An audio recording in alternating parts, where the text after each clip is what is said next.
Module 1, Creating Modules. You now have your homepage set and are ready to start creating modules for your course. Click on Modules in the toolbar located on the left side of your screen. Then click on Module button to add a new module. Name your module. Next, click on the plus sign located on the right side of your new module to add assignments. Then name your assignment. You are now ready to add content to your module. The toolbar within the text box for the module is very similar to Microsoft Word. This is where you would edit text, add buttons, web links, or upload videos. If you look on the right side of the page, you will see tabs labeled Links, Files, and Images. This is where you will upload your documents or other files from outside sources. You can also locate files that you might have previously uploaded to Canvas here. Go ahead and upload a document you have as practice so you can see what the finished assignment might look like. Scroll down to the bottom of your page. This is where you will determine how the assignment will be submitted. If this is a group assignment, how to assign to groups. We will discuss groupings in a later module, and the date and time the assignment is available and due. Make sure you save your work towards the bottom of the page. You might want to return to the assignment and edit so you do not need to save and publish yet. To edit the assignment, click on the three dots located to the far right of the assignment. You can also click on the assignment link to go to editing mode. If you are finished and have the availability date set, you may save and publish. The students will be able to view the assignment when it becomes available.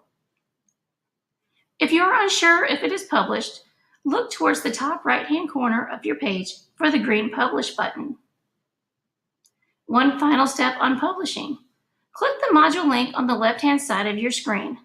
Then click the circle towards the right next to your titled module page. When you have the green circle in check, your students will be able to view the module. Think of the module as a lesson unit. You may want to include several assignments within the one module. Some examples of assignments may be readings, group assignments, viewing videos, and practice quizzes.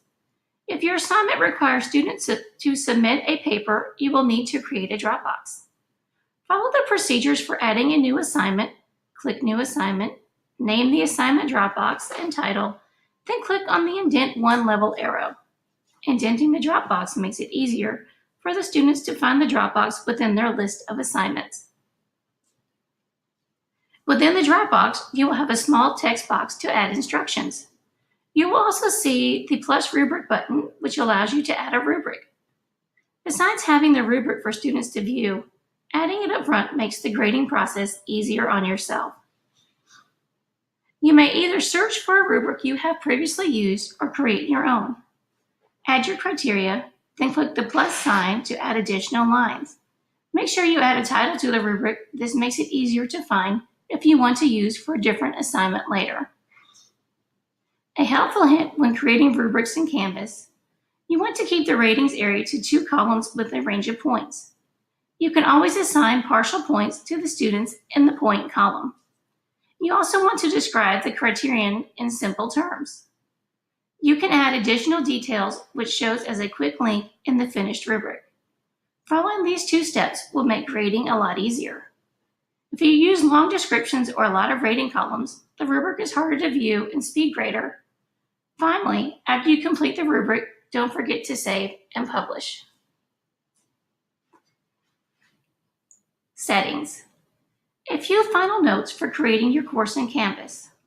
While you have your course open to the home page, click on the settings link on the left side. You can upload an image for your course here. Click on the navigation tab at the top of your page. Here is a list of items that are shown on the left side of your screen in navigation column. You may drag and rearrange in the order you would like. If there are certain categories your students do not need, then drag to the bottom to disable and hide. Items are disabled Items that are disabled will be shown in gray in the navigation column. One item you may want to hide is the Files link. This link not only shows the files for a student course, but also allows the student to have access to every file you have uploaded. We are going to look at one other setting item in this module. Look in the navigation list on the right side of your screen and click on Student View. This allows you to view your home page and module content as a student sees it. It is always a good idea to preview your new modules to catch mistakes and to also make sure that all pages are published. When you're finished, click on Leave Student View to return to the teacher page. Assessment. To make sure you have set up your homepage and first module correctly, you will have a short self-assessment. You are always able to view how your page looks through Student View. In this assessment, you will go to Student View and preview your practice course page. Can't find your page or the module you created? Exit Student View and go back to make sure you published everything. Need to edit anything? Exit Student View and go back to make the corrections. Do all of your pages look the way you envisioned? Good job. Proceed to Module 2.